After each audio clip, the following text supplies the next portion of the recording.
Hello అండి, అందరూ ఎలా ఉన్నారు? బాగున్నారా? నేను ఈరోజు ఆ, చపాతీ చపాతీ అందరికి తెలిసిందే అనుకోండి. కందిపప్పును చపాతీ ఆ, అలా చేశాను. రెసిపీ కందిపప్పుతో కర్రీ చేశాను ప్లస్ చపాతీ. ఆ, మనం చపాతీ పిండి ఎలా అందరూ తెలిసే ఉంటుందండి, తెలియని వాళ్ళ కోసం చెప్తున్నాను. నాకు కొంచెం మాట్లాడడం గబగబా రావడం లేదు, ఓకేనా? ఏమనుకోకండి. ఏం లేదండి, చపాతీ పిండిని మనం అందులో కొంచెం సాల్ట్ వేసుకొని తర్వాత కొంచెం ఆయిల్ వేసుకొని సాఫ్ట్గానే తడుపుకోవాలండి. తెలియని వాళ్ళ కోసం చెప్తున్నాను. చాలా మట్టుకు అందరికి తెలిసే ఉంటుంది, కానీ కొంచెం మందికి ఉంటారు కదండి ఎక్కడో ఒక కాడ, అందుకని చెప్తున్నాను. ఓకేనా? ఏమనుకోకండి. తర్వాత అందులో ఒక 1 అవర్ ముందు తడుపుకుంటేనే నానితేనే బాగుంటుంది కదా. చపాతీకి అలా అయితేనే బాగుంటుంది. పూరికి అంటే నానాల్సిన అవసరం లేదు, కానీ చపాతీకి నానబెట్టుకుంటేనే బాగుంటుంది కదా. 1 అవర్ అట్లా మనకి ఎంత వీలైతే అంత, మినిమం ఒక ½ గంట అని నానబెట్టుకోవాలి. అప్పుడే మనకి సాఫ్ట్గా బాగుంటాయి. నేను కందిపప్పుతో అన్నా కదండి, కందిపప్పు ప్లస్ చపాతీ బాగుంటుంది. బేషన్ బాగుంటుంది, లేదంటే ఇలా కూడా బాగుంటుంది. అంటే ఒక్కొక్కరు ఒక్కొక్కలా తింటారు. మా ఇంట్లో ఇలా కూడా తింటారు, అందుకే నేను ఇది చేశానండి, చూపిస్తున్నాను. ఏం లేదండి, కందిపప్పును మనం ఒక 1 అవర్ ఇది కూడా నానబెట్టుకుంటే తొందర కుక్ అయిపోతుంది. నేను గిన్నెలో చేస్తున్నాను. అది ఎందుకంటే కొంచెమే కదా, మళ్ళీ కుక్కర్ ఎందుకులే, గిన్నెలోనే వేసేద్దామని చేస్తున్నాను. కందిపప్పుని ఒక 1 అవర్ ముందు మంచిగా కడిగేసి నానబెట్టేశానండి. తర్వాత అందులో కొంచెం పసుపున్న కొంచెం ఆయిల్ వేసేసి ఉడకబెట్టుకోవాలండి, అంతే. అది ఉడికేంతలోపు మనం సిమ్ము పెట్టేసుకొని ఇంకా వేరే ఏమన్నా వర్క్ ఉన్నా మెల్లగా పొంగదు. ప్లస్ మంచిగా సిమ్లో ఉడికింది కూడా టేస్ట్ బాగుంటుంది కదా, ప్లస్ పొంగకుండా కూడా ఉంటుంది, అవునా కాదా? అందుకని సిమ్లో పెట్టేసి నేను ఇంకా వేరే పని ఉంటే చేసుకున్నానండి. అంతలో అది మంచిగా ఉడికిపోయింది. తర్వాత దానికి తాలింపు పెట్టాలి కదా కర్రీకి. తాలింపు కోసం నేను ఒక గిన్నెలో ఆయిల్ పోసి అది హీట్ ఎక్కిన తర్వాత అందులో ఆవాలు, జీలకర్ర, తర్వాత వెల్లుల్లి, కొంచెం ఆనియన్స్ తినే ఇష్టం ఉంటే ఆనియన్స్ కూడా వేసుకోవచ్చు, కానీ నాకు తినరండి, అందుకే నేను ఆనియన్స్ ఎక్కువ మట్టుకు వేయను. తర్వాత ఆవాలు, జీలకర్ర వేసిన తర్వాత అవి కొంచెం చిటపటన తర్వాత మనం అందులో మిరపకాయలు వేసుకోవాలి. తర్వాత వెల్లుల్లి వేసాను, ఓకేనా? అర్థమవుతుందా వాయిస్? వెల్లుల్లి వేసాను. వెల్లుల్లి వేసిన తర్వాత కొంచెం ధనియాల పొడి వేసాను.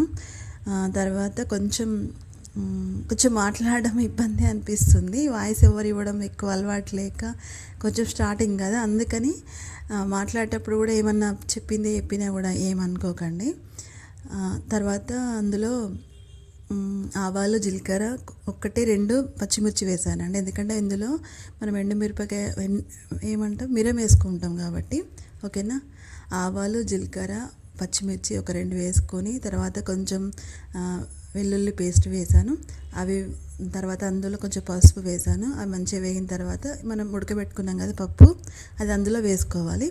వేసుకున్న తర్వాత కొన్ని వాటర్ కూడా పోసుకోవాలి. బాగా గట్టిగా ఉన్నా కూడా బాగుండదు కదా చపాతీకి, ఓకేనా? అంటే మీకు అలా ఇష్టం ఉంటుందంటే వేసుకోండి. ఇక వాటర్ అనేటివి మీ ఇష్టం అండి, మీరు ఎట్లా అనుకుంటే అట్లా పోసుకోవచ్చు. ఒక్కొక్కరు ఒక్కొక్కలా తింటారు. కొంచెం మందికి లిక్విడ్ లాగా ఉండాలి, కొంచెం మందికి గట్టిగా మామూలుగా, అదే ఇక తెలిసే ఉంటుంది కదా, మీకు ఎలా నచ్చితే అలా పోసుకోవచ్చు వాటర్కి. తర్వాత వాటర్ పోసుకున్న తర్వాత అది పోయింది నేను చెప్పేలోపు, ఓకేనా? నేను చెప్తున్నా కదా, నాకు కొంచెం గబగబగా మాట్లాడొస్తలేదు వాయిస్. అందులో ఉప్పు మిరం వేసుకున్న తర్వాత ఒక 15 నిమిషాలు ఉడకాలండి. తర్వాత నేను అది అయిపోయిన తర్వాత నేను నెక్స్ట్ ఏం చేస్తున్నానంటే చపాతీ చేస్తున్నాను, చూడండి. అందులో కొంచెం ఆయిల్ వేసుకొని అలా మేమైతే ఇలానే చేస్తామండి. ఇది కూడా ఒక్కొక్కరు ఒక్కొక్కలాగా ఫోల్డ్ చేస్తారు, నేను ఇట్లానే చేస్తాను, నాకు ఇదే అలవాటు. కొంచెం మంది ఇంకా వేరే విధంగా కూడా చేస్తారు, నేను చూసాను అలా. కానీ ఎవరి అలవాటు ఎలా ఉంటే అలా చేసుకుంటారు కదా. ఫోల్డింగ్ కూడా కొంచెం మంది వేరు తిరిగేస్తారు, కొంచెం మంది అసలు ఫోల్డ్ చేయకుండా కూడా చేసుకుంటారు, ఓకేనా? నేను అలా చపాతీలు 1 by 1 చేసుకుంటున్నాను, అంతేనండి. కాకపోతే మనకు కొంచెం ఒక్కొక్కసారి చపాతీ పిండి మెత్తగా అయిపోయింది అనుకోండి, సాఫ్ట్ కావాలని, లేకపోతే ఎక్కువ నానిన కూడా ఒక్కోసారి మెత్తగా అయిపోతుంది. అప్పుడు మనం చపాతీకి మధ్యలో కొంచెం పిండి చల్లుకుంటూ అట్లా వేసుకోవాలండి ఒకదానిపైన ఒకటి. అలా వేసుకున్నాం అనుకోండి, కొంచెం మనం గోలిచ్చేసరికి అవి అంటుకోకుండా ఉంటాం. ఎందుకంటే ఒక 4-5 చేసిన తర్వాతనే మనం గోలిచ్చుకుంటాం కదా, అటు చేసుకుంటూ ఇటు గోలివ్వడం అంటే మనకి అందరికీ సెట్ కాదు. అలాంటప్పుడు 4-5 చేసేసరికి ఇవి అంటుకుపోతాయి కదా, అలా అంటుకోకుండా ఉండాలంటే ఒకదాని మధ్యలో ఒకటి కొంచెం పిండి అల్లుకుంటూ కొంచెం లైట్గా వేసుకున్నారనుకోండి ఒకదానిపైన ఒకటి, అప్పుడు అవి అంటుకోకుండా ఉంటాయి. ఓకేనా? పిండి మెత్తగా అయినప్పుడు మాత్రమే అండి, ఒక్కొక్కసారి మెత్తగా అయిపోతుంది కదా, తెలియని వాళ్ళ కోసం చెప్తున్నాను. ఓకేనా? చేసుకుంటూ ఓకే అండి. మరి చపాతీ అయిపోయింది. నేను నచ్చితే మీకు లైక్ చేయండి. పప్పున్న కొంచెం పచ్చడి పెట్టుకున్నాను. ఓకేనా? అంతే అండి, సింపుల్ కానీ బాగుంటుంది కాంబినేషన్. మనకి ఇంట్లో కూరగాయలు ఏం లేనప్పుడు, లేదంటే అలాంటప్పుడు చేసుకోవచ్చు. ఓకే, బాయ్ మరి.